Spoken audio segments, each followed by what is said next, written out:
이수민의 삶은 한 폭의 낡은 그림처럼 바래고 쓸쓸했어요. 도시를 떠나 시골 한옥에서 홀로 지내는 그녀의 일상은 묵묵히 글을 쓰는 것으로 채워졌죠. 집 안에는 할머니가 쓰시던 붓과 먹 냄새, 그리고 오래된 종이 냄새가 맴돌았어요.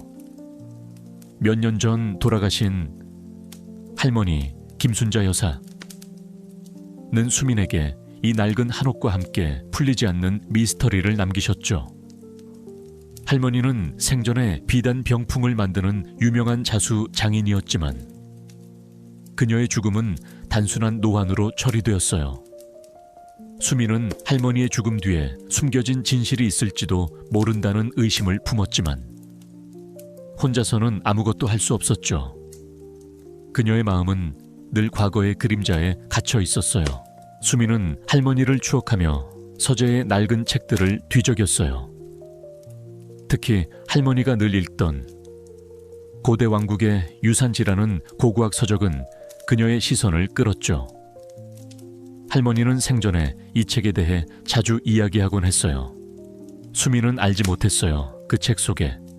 그리고 할머니의 죽음 뒤에 숨겨진 끔찍한 진실이 그녀의 평온했던 삶을 송두리째 뒤흔들 것이라는 것을. 수민은 할머니의 유품을 정리하다가 낡은 서랍 속에서 작은 금속 조각이 박힌 오래된 손때 묻은 지팡이를 발견했어요. 그것은 할머니가 평생 아끼던 물건이었지만 수민은 그 의미를 알지 못했죠. 지팡이에 새겨진 희미한 문양은 마치 할머니의 자수도안과 비슷해 보였어요. 수민은 그 지팡이가 할머니의 마지막 메시지일지도 모른다는 희미한 희망과 함께 마음속에 풀리지 않는 의문을 남겼어요. 어느 늦은 밤이었어요. 수민은 깊은 잠에 빠져 있었죠. 그때 집 안에서 희미한 인기척이 들려왔어요. 발소리는 조심스러웠지만 분명 누군가 침입한 소리였죠. 수민은 벌떡 일어났어요. 그녀의 옆에는 할머니가 생전에 키우던 반려묘. 검은 털을 가진 나비가 평소처럼 웅크리고 잠들어 있었어요. 수민은 나비가 맹렬히 울며 침입자를 쫓아낼 것이라고 생각했죠. 그러나 나비는 울지 않았어요. 녀석은 몸을 일으키더니 침입자가 있는 서재 쪽을 향해 조용히 꼬리만 살랑거렸어요. 녀석의 꼬리 흔들림은 마치 익숙한 손님을 맞이하는 듯 했죠. 수민은 나비의 행동에 충격을 받았어요. 나비가 침입자를 알고 있는 것일까? 아니면 녀석도 겁을 먹은 것일까? 그녀의 마음속에 의문이 피어올랐어요. 다음 날 아침, 수민은 서재로 달려갔어요. 창문이 부서져 있었고 서재 안은 아수라장이 되어 있었어요. 책들은 흩어져 있었고 가구들은 뒤집혀 있었죠. 그리고 벽난로 옆에 있던 금고는 흔적도 없이 사라져 있었어요. 수민의 머릿속이 하얘졌어요. 할머니가 목숨처럼 지켰던 금고가 사라졌다니. 그때 나비가 수민의 발치에 다가와 녀석의 코로바닥에 한 곳을 툭툭 건드렸어요. 수민은 나비가 가리키는 곳을 살펴보았어요. 낡은 마루바닥의 틈새에 희미하게 낡은 쪽지 하나가 끼워져 있었어요. 나비는 그 쪽지를 향해 코를 킁킁거렸죠. 녀석의 눈빛은 마치 봤지 여기에 뭔가 있어 라고 말하는 듯 절박했어요. 수민은 나비가 단순한 고양이가 아님을 직감했어요. 녀석은 밤사이 벌어진 일의 진실을 알고 있었고 사라진 금고와 관련된 어떤 비밀을 알려주려 하는 듯했죠. 그녀의 할머니의 죽음 뒤에 숨겨진 끔찍한 진실이 어렴풋이 모습을 드러내기 시작했어요. 수민의 손에 들린 낡은 쪽지는 차가웠지만 그녀의 머릿속은 뜨겁게 달아올랐어. 금고가 사라진 충격적인 아침. 나비가 평소와 달리 울지 않고 꼬리만 살랑거린 이유가 바로 이 쪽지 때문이라고 나비의 간절했던 눈빛이 자꾸만 수민의 뇌리에서 떠나지 않았어. 쪽지 조각은 육체적인 상처보다 더 깊은 의문을 남겼지. 수미는 나비를 바라보았어. 녀석은 여전히 바닥의 쪽지를 향해 코를 킁킁거렸어. 수미는 쪽지 조각을 조심스럽게 집어들었어. 낡고 바래긴 했지만 그 위에 희미하게 새겨진 글자와 문양이 눈에 들어왔어. 그것은 할머니의 필체와 놀랍도록 흡사했지. 쪽지에서는 퀴퀴한 종이 냄새와 함께 알 수 없는 약품 냄새가 섞여 풍겼어. 수미는 직감했어. 나비가 물어온 쪽지는 단순한 쓰레기가 아니었어. 그것은 할머니의 마지막 메시지일 수도 있었지. 그날 밤 수미는 잠 못 이루고 쪽지 조각과 나비의 행동을 곱씹었어. 나비는 수민이 쪽지를 살피는 것을 보더니 녀석의 코로 쪽지를 툭툭 건드렸어. 그리고는 녀석의 발톱으로 책상 위를 긁기 시작했어. 쓱 낡은 책상 위에는 희미한 자국이 남았어. 그 자국은 마치 어떤 그림의 일부처럼 혹은 글자의 조각처럼 불규칙하게 이어져 있었지. 수미는 직감했어. 나비는 단순히 화가 나거나 슬퍼서 그런 행동을 한 것이 아니었어. 녀석은 할머니의 죽음과 사라진 금고에 대한 암호를 자신에게 알려주려 하는 거야. 수미는 나비의 행동 뒤에 숨겨진 의미를 찾기 위해 할머니의 유품들을 다시 찾아보았어. 할머니의 연구 노트, 낡은 사진첩, 그리고 희미한 지도 조각들. 수미는 할머니가 생전에 사라진 고대 왕국의 보물을 쫓아다녔던 것을 기억했어. 그 보물은 할머니를 죽음으로 이끈 원인이 되었지. 수미는 자신의 손에 들린 쪽지 조각이 이 모든 것과 연결되어 있을지 모른다는 섬뜩한 예감에 사로잡혔어. 그때 수민의 집으로 낯선 남자가 찾아왔어. 그는 깔끔한 정장을 차려입었지만 그의 얼굴에는 묘하게 차가운 미소가 걸려 있었지. 그는 자신을 미술품 딜러 최민준이라고 소개하며 할머니의 옛 제자이자 동료였다고 말했어. 최민준은 할머니의 죽음에 대해 깊은 애도를 표했지만 그의 시선은 할머니의 서재에 걸려있는 다른 그림들을 향했어. 최민준은 혹시 김화백께서 남기신 소중한 유품은 잘 간직하고 계시는지 궁금해서 말이죠. 특히 그 사라진 그림 말입니다. 그의 목소리는 친절했지만 그 안에는 노골적인 탐욕과 압력이 담겨 있었어. 최민준은 인물 대결, 유형, 에이 카음르 아에 해당하는 적이었지. 나비는 최민준을 보자마자 낮게 으르렁거렸어. 녀석의 털이 곤두섰고 눈빛에는 강렬한 적대감이 담겨 있었지. 최민준은 나비의 반응에 살짝 인상을 찌푸렸어.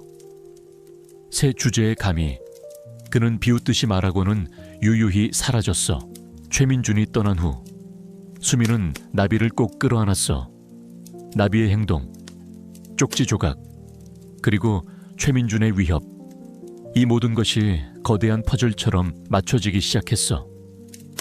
할머니의 죽음은 단순한 병사가 아니었어. 최민준이 이 모든 일의 배후에 있음을 수미는 직감했어. 나비는 자신을 향한 적이 누구인지 정확히 알고 있었어. 나비가 울지 않고 꼬리만 친 것은 최민준과의 비밀스러운 관계를 알고 있었기 때문이었어.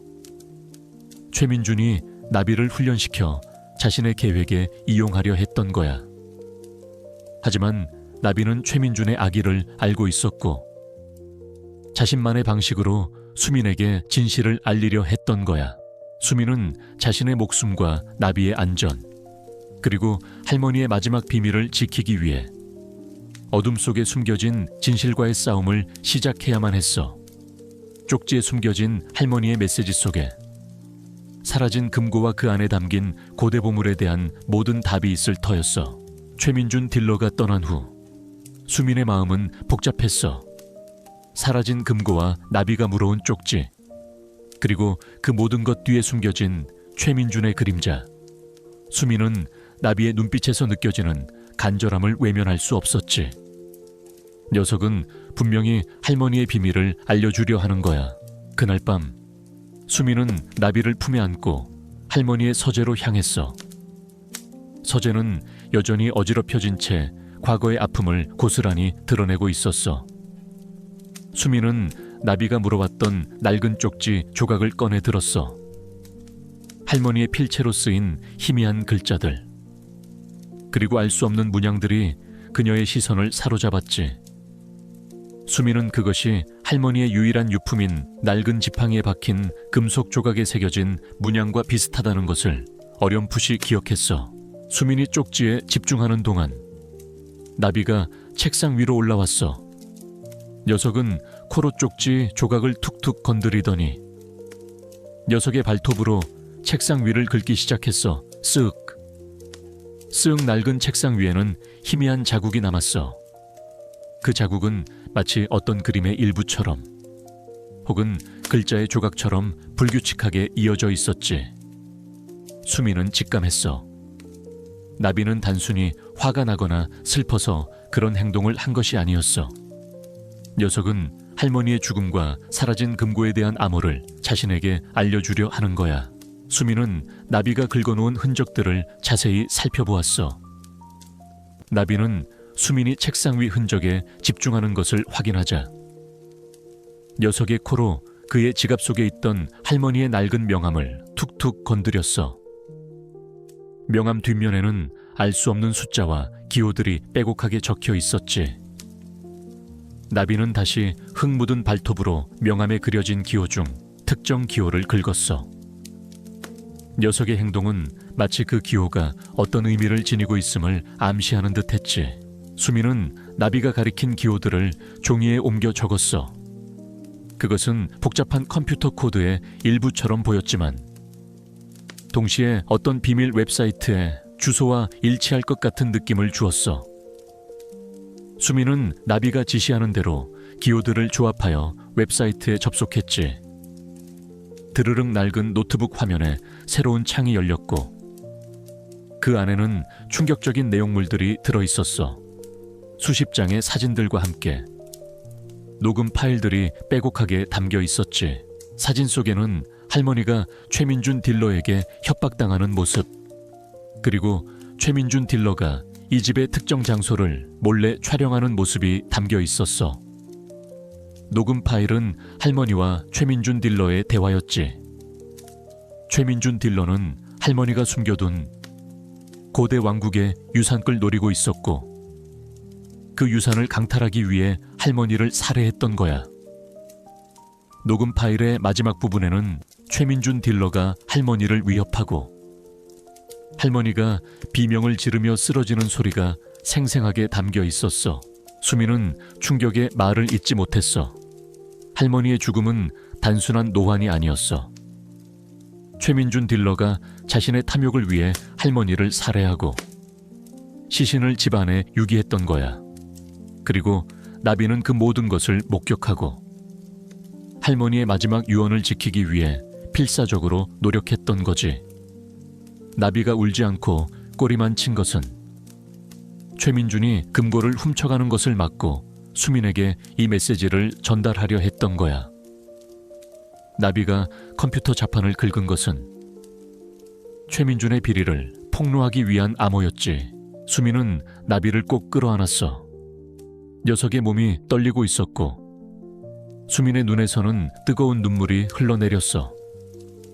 그녀는 할머니의 억울한 죽음과 나비의 헌신에 대한 미안함, 그리고 이제 자신이 짊어져야 할 거대한 진실 앞에서 혼란스러웠지.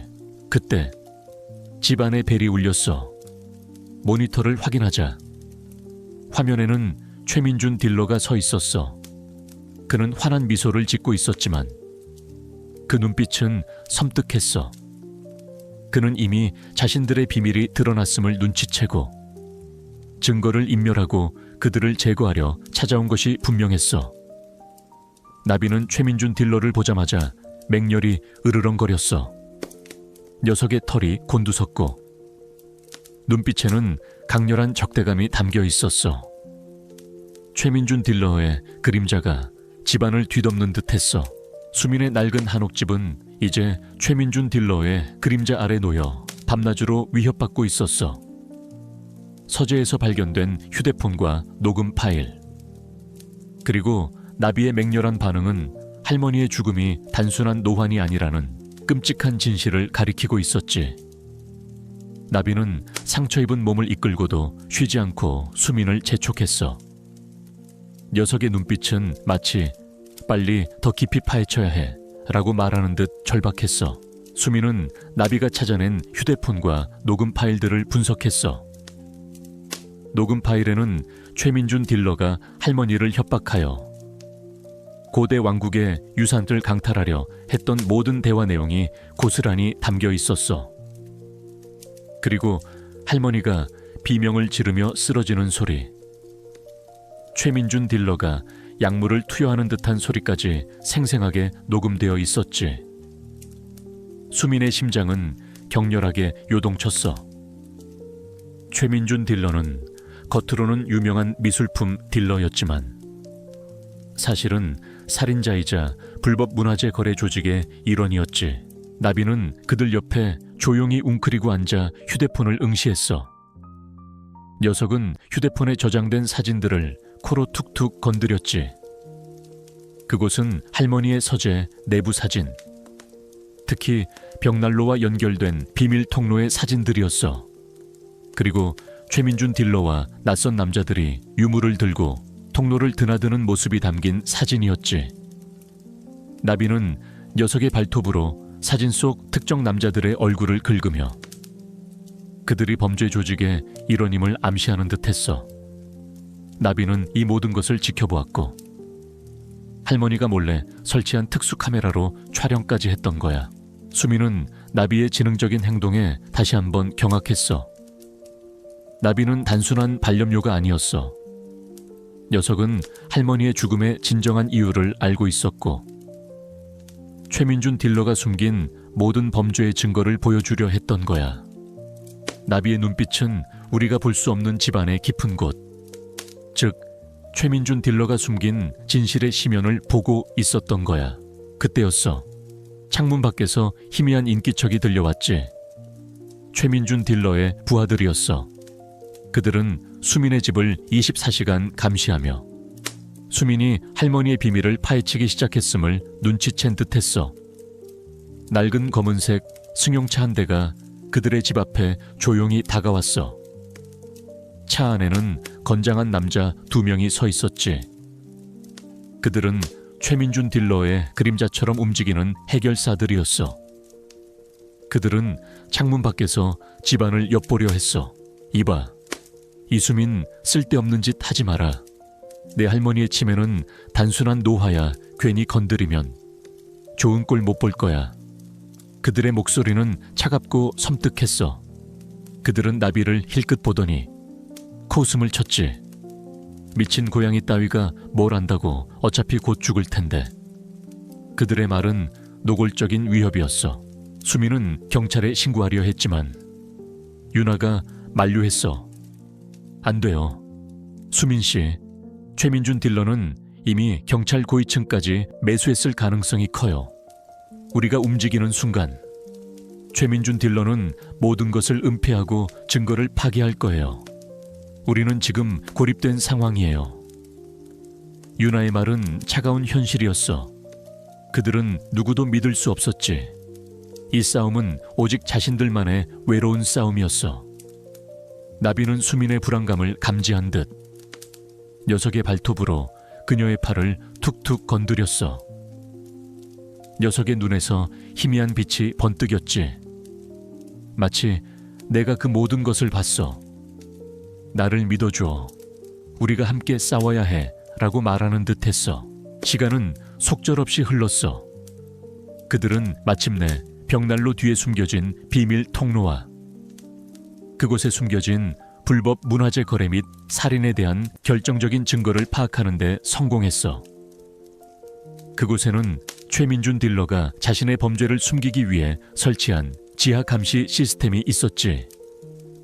이 시스템은 순자 할머니가 작업 중 우연히 최민준 딜러의 불법 거래 현장을 목격하자 그를 살해하고 그의 치매를 조작했던 장치였어. 나비는 이 모든 것을 목격했고 자신의 특별한 감각으로 진실을 감지했던 거야. 그리고 그들은 가장 충격적인 진실과 마주했어. 최민준 딜러는 오늘 밤 자정, 이 시스템을 통해 마지막으로 불법 거래한 유물들을 해외로 밀반출할 계획이었어. 그의 목표는 자신의 범죄를 완전히 숨기고 막대한 이익을 얻어 영원히 잠적하는 것이었어. 시간은 24시간도 채 남지 않았어. 그들이 나서지 않으면 할머니의 억울함은 영원히 묻히고 최민준 딜러의 범죄는 세상에 드러나지 않을 터였어. 그 순간 수민의 휴대폰으로 익명의 문자가 날아왔어. 발신자 번호는 알 수 없었지. 내 놈의 어리석은 짓은 이제 끝이야. 더 이상 파헤치려 들면 네 목숨뿐만 아니라 그 병든 고양이도 똑같은 운명을 맞이할 것이다. 자정 12시. 침대 밑에서 모든 것이 끝날 것이다. 너는 어둠 속에서 죽을 것이다.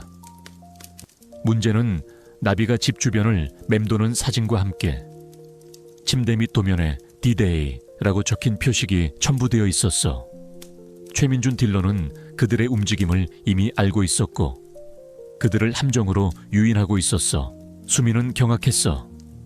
최민준 딜러는 이미 그들을 감시하고 있었고 침대 밑의 위치를 파악하고 있었어. 그들은 이제 완전히 벼랑 끝에 몰렸지. 그들이 나서지 않으면 할머니의 억울함은 영원히 묻히고 최민준 딜러의 범죄는 세상에 드러나지 않을 터였어. 나비는 수민의 절박한 표정을 읽은 듯 녀석의 발톱으로 그녀의 팔을 툭툭 건드렸어. 녀석의 눈에서 희미한 빛이 번뜩였지. 마치 내가 그 모든 것을 봤어. 나를 믿어줘. 우리가 함께 싸워야 해 라고 말하는 듯했어. 수민은 나비의 눈을 바라보았어. 녀석의 눈빛에는 두려움보다 더 강렬한 결의가 담겨 있었어.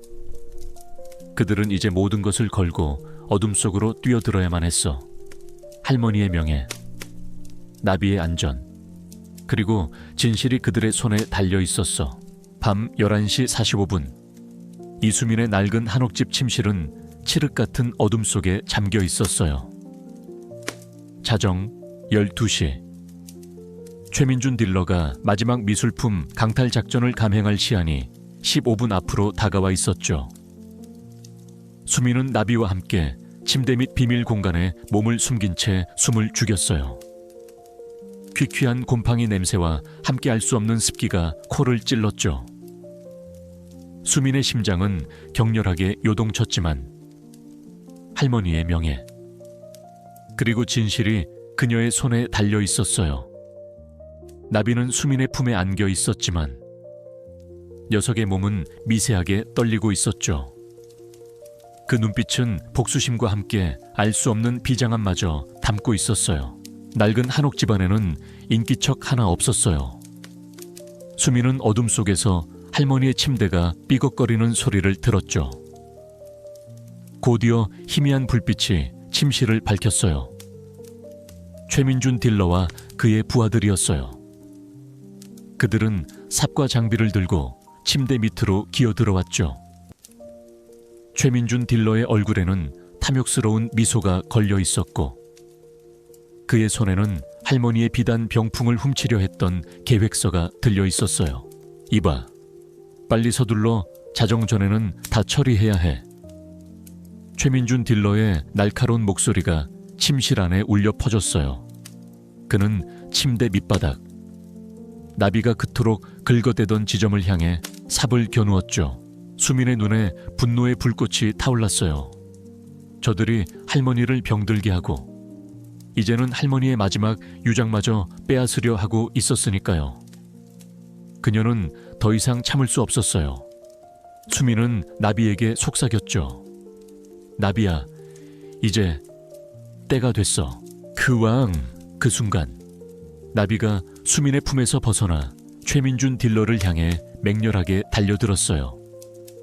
녀석의 울음소리는 침실 안을 뒤흔들 만큼 격렬했고 그 울음소리에는 분노와 복수심이 가득했죠. 나비는 최민준 딜러의 다리를 향해 송곳니를 드러내며 덤벼들었어요. 최민준 딜러는 깜짝 놀라 뒤로 물러섰죠. 나비는 최민준 딜러의 다리를 물어뜯으며 필사적으로 매달렸어요. 녀석의 발톱은 최민준 딜러의 바지를 찢고 그의 다리에 깊은 상처를 남겼고, 최민준 딜러는 고통의 비명을 질렀어요. 이런 미친 고양이 같으니라고 최민준 딜러의 부하들이 나비를 향해 몽둥이를 휘둘렀어요. 나비는 몽둥이 세례를 받으며 몸을 휘청거렸지만 결코 물러서지 않았죠. 녀석의 몸은 이미 상처투성이가 되었고 곳곳에서 피가 배어나왔어요. 하지만 나비는 쓰러지고 또 쓰러지면서도 필사적으로 최민준 딜러의 손에 들린 계획서를 노렸어요. 녀석의 눈에서는 붉은 피눈물이 다시금 흘러내렸어요. 그것은 할머니의 억울함과 빼앗긴 진실에 대한 나비의 처절한 절규이자 진실을 향한 녀석의 마지막 몸부림이었죠. 나비의 끈질긴 공격에 최민준 딜러는 마침내 계획서를 떨어뜨렸어요. 툭 계획서가 차가운 바닥에 떨어지는 소리가 밤의 정적을 갈랐죠. 그 사이 수민은 최민준 딜러에게 달려들어 그의 손에서 삽을 빼앗았어요. 그녀는 삽을 들고 침대 밑바닥에 낡은 나무판을 힘껏 내리쳤어요. 쾅! 젠장, 내 계획서를 내놔. 최민준 딜러가 분노에 찬 목소리로 소리치며 수민에게 달려들었어요. 그의 손에는 칼날이 번뜩였죠. 위잉. 바로 그 순간 집 밖에서 요란한 경찰차 사이렌 소리가 울려 퍼졌어요. 수민이 미리 경찰에 연락을 취해둔 것이었죠. 늦은 밤 고요한 주택가에서 들려오는 사이렌 소리는 마치 천둥 소리처럼 울려 퍼졌고 최민준 딜러와 그의 부하들의 얼굴은 공포로 질렸어요. 경찰 특공대가 현관문을 부수고 안으로 들이닥쳤죠. 최민준 딜러와 그의 부하들은 당황하여 도망치려 했지만 이미 경찰에 의해 포위된 상황이었어요. 최민준 딜러는 침대 밑 바닥에 떨어져 있는 계획서를 보며 얼굴이 하얗게 질렸어요. 그는 필사적으로 발뺌하려 했지만 이미 모든 것이 끝난 뒤였어요. 경찰은 최민준 딜러와 그의 부하들을 즉시 체포했어요. 최민준 딜러는 마지막까지 이 고양이가 모든 것을 망쳤어 라며 나비를 향해 증오심 어린 눈빛을 보냈어요. 나비는 수민의 품에 안겨 녀석의 몸은 미세하게 떨리고 있었지만 그 눈빛은 이제 승리와 함께 깊은 평온함으로 가득했죠. 녀석의 붉은 피눈물은 더 이상 흐르지 않았어요. 대신 녀석의 눈가에는 투명한 눈물이 고였어요. 그것은 슬픔이 아닌 할머니의 억울함이 마침내 밝혀졌음에 대한 안도와 기쁨의 눈물이었죠. 수민은 나비의 털을 쓰다듬었어요. 녀석의 발톱에 묻어있던 것은 더 이상 피나 흙먼지가 아니었어요. 그것은 진실을 찾아낸 피 맺힌 증거이자 수민과 나비의 끈끈한 유대감을 증명하는 영광스러운 표식이었죠. 침대 밑에 어둠이 걷히고 새로운 빛이 들이우는 순간이었어요. 경찰과 수사관들이 김상철 감정사 일당을 연행해 간 후 이수민의 낡은 한옥집 침실은 새벽에 차가운 공기 속에 덩그러니 남겨져 있었어요. 격렬했던 싸움의 흔적들, 파헤쳐진 침대 밑, 그리고 희미하게 남은 핏자국이 모든 것이 현실이었음을 증명하고 있었죠. 수민은 나비를 품에 안은 채 주저앉았고 긴장이 풀린 듯 깊은 숨을 몰아쉬었어요. 나비는 수민의 품에 안겨 녀석의 몸은 피투성이가 되었지만 그 눈빛은 승리와 함께 깊은 안도감을 담고 있었어요. 경찰 조사는 급물살을 탔어요.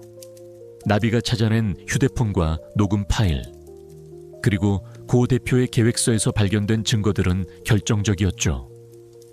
녹음 파일에는 고 대표가 순자 할머니의 작품을 위조하고 비단 병풍을 훔쳐 불법적인 자금 세탁에 이용했던 모든 범죄 행위가 고스란히 담겨 있었어요. 또한 할머니의 치매가 단순한 노화가 아닌 고 대표가 투여한 약물 때문이었음이 밝혀졌죠. 고 대표는 살인 미수, 사기, 문화재 밀수, 약물 투여 등 중대한 혐의로 기소되어 법의 심판대 위에 섰어요. 순자 할머니의 억울함이 만천에 드러났고 사회는 이 사건의 충격적인 진실 앞에 경악했어요. 며칠 후 모든 사건이 정리되고 수민의 삶에는 비로소 깊은 평화가 찾아왔어요. 할머니의 억울함이 풀리고 진범이 처벌받는 과정을 지켜보며 수민의 마음속 깊이 응어리졌던 슬픔과 분노는 조금씩 치유되기 시작했어요. 그녀는 더 이상 불안과 의심 속에 살지 않았죠. 수민은 할머니의 명예를 회복하고 고 대표 일당에게서 환수된 불법 수익금과 보상금을 활용하여 나비의 날개 재단을 설립했어요. 이 재단은 나비의 사례를 본보기 삼아 동물들이 예술품 보호나 범죄 수사에 기여할 수 있도록 돕는 단동물 증인 지원 프로그램을 운영하는 데 주력했어요. 또한 부당하게 작품을 잃거나 고통받는 예술가들을 위한 법률 및 심리 상담을 제공했죠. 재단은 언론과 시민들의 큰 지지를 받으며 빠르게 성장해 나갔고 수민은 재단의 운영에 직접 참여하며 자신의 경험과 할머니의 희생을 바탕으로 많은 이들에게 희망을 주었어요. 유나 또한 이 사건을 통해 탁월한 예술사적 지식과 뛰어난 통찰력을 인정받아 명문대학의 교수로 임용되었어요. 그녀는 순자 할머니의 작품과 관련된 연구에 매진했으며 수민과 함께 재단의 학술 고문으로 활동했죠. 그녀는 나비의 날개 재단의 중요한 기둥이 되어 전통 예술의 보존과 윤리적인 미술품 거래를 이끌었어요. 그녀의 연구실 벽에는 나비가 가져온 휴대폰과 녹음 파일 사본이 나란히 놓여 있었어요. 나비는 최고의 수의사에게 치료를 받고 건강을 완전히 회복했어요. 녀석의 몸에 난 상처와 고 대표에게 물린 다리의 상처는 이제 할머니의 억울함을 밝혀낸 영광스러운 증표가 되었어요. 나비는 더 이상 붉은 피눈물을 흘리지 않았죠. 녀석의 눈빛은 이전의 절박함이나 광기 대신 깊은 평온함과 사랑으로 가득했어요. 밤이 되면 녀석은 수민의 침대 발치에 조용히 웅크리고 잠들었고 수민은 나비의 규칙적인 숨소리를 들으며 비로소 편안한 잠에 들 수 있었어요. 나비는 수민의 가장 든든한 동반자이자 삶의 마지막 퍼즐 조각이었어요. 수민은 이제 나비가 할머니의 비녀를 물고 왔던 이유를 완벽하게 이해했어요. 녀석은 그를 해치려 한 것이 아니라 피 맺힌 사랑과 절박함으로 할머니의 비밀을 알려주고 그에게 위험을 경고했던 거예요. 나비의 붉은 피눈물은 단순한 슬픔의 표현이 아니었어요. 그것은 할머니의 억울함을 외치는 처절한 절규이자 수민을 향한 필사적인 믿음과 사랑의 증표였죠. 수민은 나비와의 깊어진 유대감 속에서 잃어버렸던 삶의 의미를 되찾고 새로운 희망을 품게 되었어요. 그들은 이제 단순한 주인과 반려묘가 아니었어요. 그들은 서로의 삶을 구원한 진정한 동반자이자 가족이었죠.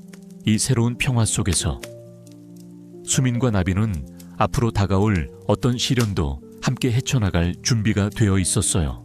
세월은 흘렀지만 이수민과 그녀의 충직한 반려묘 나비의 이야기는 낡은 한옥집을 넘어 전국에 울려 퍼졌어요. 고 대표의 탐욕과 잔혹한 범죄는 사회에 큰 충격을 주었지만 나비의 기적 같은 활약은 인간과 동물 그리고 진실의 유대감이 얼마나 강력한 힘을 지니는지 증명하는 살아있는 증거가 되었죠. 수민은 할머니의 명예를 지킨 예술 관리자 마으로, 나비는 진실을 밝혀낸 영웅묘거로 불리며 존경받았어요. 이수민은 나비의 날개, 재단들 통해 활발한 사회 활동을 이어갔어요. 재단은 순자 할머니와 같은 전통 예술가들의 작품을 보존하고 계승하는 젊은 예술가들을 지원하는 데 주력했죠. 또한 나비의 사례를 본보기 삼아 동물들이 예술품 보호나 범죄 수사에 기여할 수 있도록 돕는 동물 증인 지원 프로그램을 운영하는 데 중점을 두었어요. 이 프로그램은 수많은 미제 사건의 해결에 결정적인 단서를 제공하며 사회의 어두운 그림자를 걷어내는 데 크게 기여했죠. 재단은 정부와 시민들의 적극적인 후원 속에 빠르게 성장해 나갔고, 수민은 재단의 운영에 직접 참여하며 자신의 경험과 할머니의 희생을 바탕으로 많은 이들에게 희망을 주었어요. 유나 또한 이 사건을 통해 탁월한 예술사적 지식과 뛰어난 통찰력을 인정받아 명문대학의 교수로 임용되었어요. 그녀는 순자 할머니의 작품과 관련된 연구에 매진했으며 수민과 함께 재단의 학술 고문으로 활동했죠. 그녀는 나비의 날개 재단의 중요한 기둥이 되어 전통 예술의 보존과 윤리적인 미술품 거래를 이끌었어요. 그녀의 연구실 벽에는 나비가 가져온 휴대폰과 녹음 파일 사본이 나란히 놓여 있었어요. 나비는 수민의 곁에서 평화롭고 행복한 노년을 보냈어요. 녀석은 재단의 상징이자 살아있는 희망의 증표가 되었죠. 나비는 박물관과 재단 방문객들의 사랑을 한몸에 받으며 마치 자신만의 임무를 완수하고 편안하게 쉬는 듯 보였어요. 수민은 매일 아침 나비의 털을 쓰다듬으며 속삭였어요. 나비야, 내 덕분에 우리 할머니의 억울함이 풀렸어. 네가 없었다면 나는 평생 진실을 알지 못했을 거야. 정말 고맙다. 나비는 수민의 손에 얼굴을 비비며 작게 그르릉거렸어요. 녀석의 눈빛은 이전의 절박함이나 광기 대신 깊은 평온함과 만족감으로 가득했죠. 매년 봄, 재단은 현우의 집 마당에서 나비의 예술 축제를 개최했어요. 이 축제는 나비의 용기와 헌신을 기리고 전통 예술의 아름다움을 알리며 동물 보호의 중요성을 강조하는 뜻깊은 행사였죠. 축제 날이면 전국 각지에서 수많은 사람들이 현우의 집을 찾아와 현우와 나비의 이야기를 듣고 희망을 나누었어요. 현우는 축제에서 직접 연설하며 자신의 파란만장했던 삶과 나비가 가져다 준 기적에 대해 이야기했어요.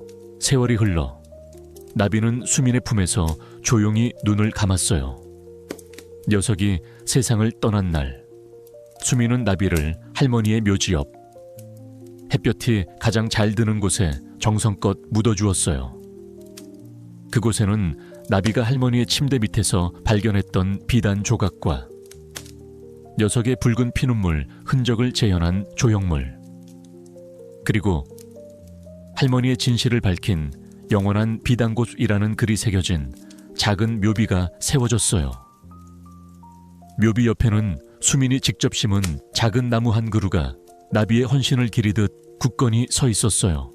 수민은 백발이 성성한 노인이 되어 더 이상 정기적으로 재단을 운영하지는 않았지만 여전히 나비의 날개 재단의 정신적인 지주이자 멘토로서 많은 사람들에게 영감을 주었어요. 그녀는 매일 아침 나비의 묘지를 찾아 녀석에게 이야기를 들려주었죠. 어느 맑은 날 오후, 수민은 나비의 묘지 앞에 앉아 따뜻한 햇살을 맞았어요. 그녀의 눈에는 희미한 미소가 걸려 있었죠. 그녀는 나비의 묘비를 향해 조용히 속삭였어요. 나비야, 내 덕분에 우리 할머니의 유산이 영원히 살아있어. 네가 가져다 준 비단꽃은 내 삶을 영원히 밝혀줄 거야. 고맙다. 나의 영원한 나비. 그녀의 마음속에는 더 이상 외로움이나 절망이 없었어요. 오직 평화와 희망, 그리고 나비와의 영원한 유대감이 가득했죠. 그녀의 낡은 집은 이제 파라순자 할머니 자수 박물관부로 재탄생하여 수많은 사람들에게 전통 예술의 아름다움과 그 속에 숨겨진 이야기를 전하는 등대가 되었어요. 수민과 나비의 이야기는 영원히 그 도시의 심장부에 살아 숨쉬는 희망의 불꽃이 되었죠. 나비는 단순한 반려묘를 넘어 할머니의 삶을 구원하고 세상의 정의를 가져다 준 영원한 비단꽃으로 기억될 거예요. 이 이야기가 여러분의 마음에 깊은 울림을 주었기를 진심으로 바랍니다. 이수민과 나비의 가슴 아프지만 감동적인 여정을 통해 희망과 사랑의 힘을 느끼셨다면 이 이야기를 주변 사람들과 공유하여 더 많은 이들에게 위로와 용기를 전달해 주세요. 여러분의 소중한 생각과 댓글을 기다립니다.